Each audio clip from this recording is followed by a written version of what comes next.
बच्चों चलते हैं मेंटल मैथ क्लास 7 के नेक्स्ट क्वेश्चन की तरफ। मैं हूं हरी सर और आप देख रहे हैं मेरा यूट्यूब चैनल चलो कदम बढ़ाएं। तो बच्चों इसमें से सीखते हैं और दूसरों को सिखाते हैं। आइए नेक्स्ट क्वेश्चन क्या कहता है उसको रीड कर लेते हैं। देखिए बच्चों यहाँ पर क्वेश्चन नंबर अब हम करने वाले हैं बच्चों 7। ठीक है, लिखा if the area of a circle is 154 centimetre square find the radius. तो रेडियस हमें फाइंड आउट करनी है। यहाँ पर सर्कल का एरिया गिवन है। ठीक है बच्चों, ये हम फाइंड आउट करते हैं। आइए लिख लेते हैं इस क्वेश्चन को। तो यहाँ पर ये क्वेश्चन को मैं यहाँ पर आपको करके दिखाता हूँ। देखिए क्वेश्चन नंबर 7। ठीक है, एरिया ऑफ सर्कल लिख लेते हैं। एरिया ऑफ सर्कल, तो एरिया ऑफ सर्कल है 154 सेंटीमीटर स्क्वायर। ठीक है, लेकिन इसका फॉर्मूला क्या होता है उसको भी लिख लेते हैं। एरिया ऑफ सर्कल फॉर्मूला होता है बच्चों पाई आर स्क्वायर। ठीक है, ये गिवन एरिया है और ये फॉर्मूला होता है। तो कहने का मतलब दोनों क्या होंगे, इक्वल होंगे। आइए दोनों को इक्वल रख देते हैं, पाई आर स्क्वायर और 154। ठीक है, तो पाई की वैल्यू होती है बच्चों 22/7। यहाँ पर आर स्क्वायर में फाइंड आउट करना है, ये इस तरीके से। ठीक है, तो आर स्क्वायर को यहीं पे रहने दें और साथ ही हम इधर ले आते हैं 7 इधर डिवाइड की फॉर्म में, इधर आकर ये मल्टीप्लाई की फॉर्म में आ जाएगा और 22 आर के साथ ही मल्टीप्लाई की फॉर्म में, इधर आकर ये डिवाइड की फॉर्म में आ जाएगा। ठीक है, जब 22 को हम 154 को 22 से डिवाइड करते हैं तो ये 7 पे डिवाइड हो जाता है। तो 7 7 जा आ गया 49। ठीक है बच्चों, तो यहाँ पर 49 में लिख देता हूँ। इधर ये स्क्वायर था, इधर लेके आए तो स्क्वायर रूट में कन्वर्ट करके, और 49 का परफेक्ट स्क्वायर रूट होता है बच्चों 7। तो 7 सेंटीमीटर क्या आ गई बच्चों, यहाँ पर रेडियस आ गई है। ठीक है, तो यहाँ पर ये कुछ पेज बचा हुआ था तो मैंने इस पे ये क्वेश्चन कर दिया। तो ये क्वेश्चन सोल्व हो गया है। अब हम करेंगे नेक्स्ट क्वेश्चन। जैसा कि आपने पहले फिगर देखी थी, ये देखिए इस तरीके से। यहाँ पर नेक्स्ट क्वेश्चन करने वाले हैं क्वेश्चन नंबर 8। तो मैं इधर लिख देता हूँ बच्चों क्वेश्चन नंबर 8। ठीक है, इस तरीके से। तो इसका भी सॉल्यूशन हम निकालने वाले हैं। तो सबसे पहले बच्चों उसको रीड कर लेते हैं। आइए देखिए यहाँ पर, a chess board is a square shape as following. ठीक है, चेस बोर्ड बिल्कुल ऐसे ही होता है। अब इसमें लिखा find the side of each smaller square. तो यहाँ पर ये छोटे छोटे स्क्वायर देख रहे हैं, तो इसकी साइड हमें फाइंड आउट करनी है। अब इसकी साइड कैसे फाइंड आउट करेंगे बच्चों, अब ये क्वेश्चन आता है मन में। तो सबसे पहले बच्चों यहाँ पर ये जो बिग स्क्वायर आप देख रहे हैं, पहले हमें क्या निकालना होगा, इसका एरिया निकालना होगा। साथ ही फिर हमें ये स्मॉल स्क्वायर जो देख रहे हैं जिसमें ये छोटे छोटे बॉक्स बने हुए हैं, इसका एरिया निकालना होगा।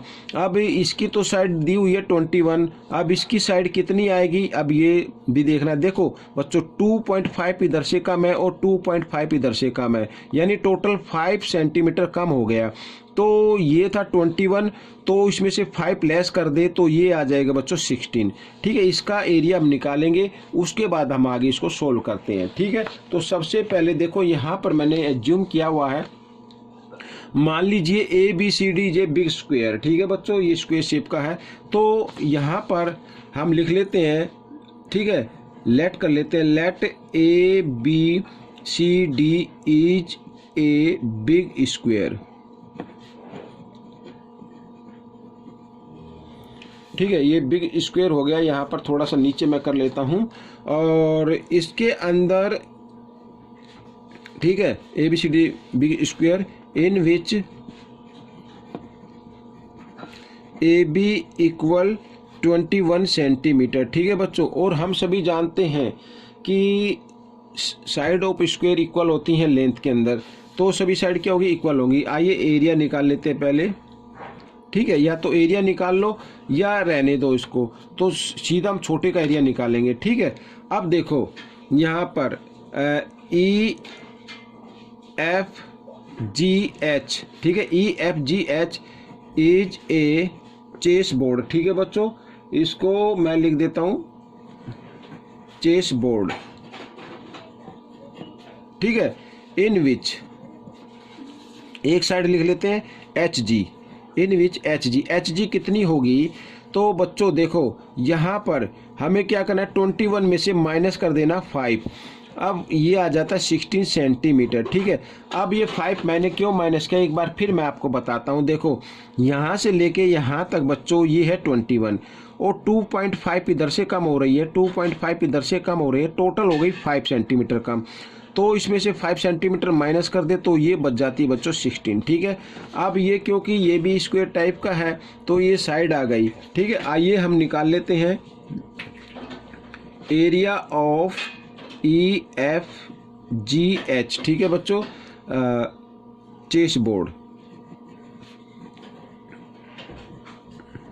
क्या होता है फॉर्मूला, साइड इंटू साइड, ये होता है, ठीक है। साइड है बच्चों 16 तो 16 इंटू 16 और 16 को 16 से डिवाइड करते हैं, सॉरी मल्टीप्लाई करते हैं, 256 सेंटीमीटर आ जाएगा स्क्वायर, ठीक है। ये एरिया आ गया। अब क्योंकि अब देखो बच्चों यहाँ पर हमें 1 का निकालना है, ठीक है। 1 की स्क्वायर की साइड निकालनी, ये साइड कितनी होगी, ठीक है। तो वो कैसे निकालेंगे, अब टोटल इसमें जो ये बॉक्स होते हैं बच्चों, ये बॉक्स होते हैं 64, ठीक है। तो यहाँ पर मैं लिख देता हूँ number of boxes, small boxes लिख देते हैं या small square. Number of small square equal होता है बच्चों 64, ठीक है। 8 इधर होते हैं 8 इधर, तो 64 हो गए। अब हमें क्या निकालना है, एरिया निकालना है पहले, ठीक है। 1 बॉक्स का एरिया क्या होगा, आइए, एरिया ऑफ 1 स्मॉल स्क्वायर,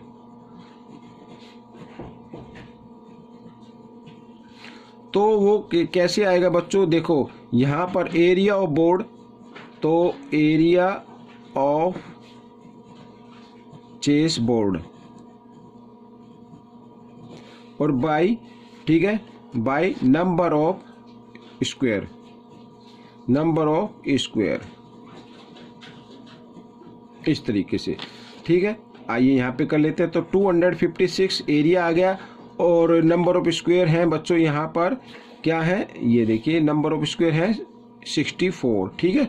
यहाँ पर दोनों को डिवाइड करते हैं, अब हम जब दोनों को डिवाइड करते हैं तो आइए इसको कर लेते हैं, 8 से डिवाइड करते हैं, 8 8 जा 64 होता है और यहाँ पे 8 3 जा 24 और 8 2 जा 16, ठीक है बच्चों। फिर 8 से 8 1 जा 8, 8 4 जा यहाँ पे आ गया 32, तो 4 सेंटीमीटर स्क्वायर आ गया बच्चों यहाँ पर स्मॉल बॉक्स का, स्मॉल स्क्वायर का, ठीक है। तो आइए अब इसको लेट कर लेते हैं, let the side of small square, वो है बच्चों x मान लेते हैं, x सेंटीमीटर, ठीक है। एरिया क्या होगा, area of small square equal to side into side या साइड की power 2 but given area, but given area क्या है बच्चों 4, ठीक है, इस तरीके से। तो दोनों को हम क्या करते हैं, इक्वल रख देते हैं इस तरीके से। अब x की वैल्यू निकाल लेते हैं, तो यहाँ पर 4 है, इधर ही स्क्वायर है, इधर आकर स्क्वायर रूट में, और 4 का परफेक्ट स्क्वायर रूट होता है 2, जी हाँ 2 सेंटीमीटर आ गई, ठीक है। तो मैं यहाँ पर लिख देता हूँ, ये आपका आंसर आ गया, side of small square 2 centimetre. तो बच्चों ये क्वेश्चन सोल्व हो गया है। आपको ये क्वेश्चन कैसा लगा मुझे कमेंट्स में ज़रूर लिखें और इसमें से सीख कर आप दूसरे बच्चों को ज़रूर सिखाएं। मिलते अगले पार्ट में, तब तक के लिए धन्यवाद।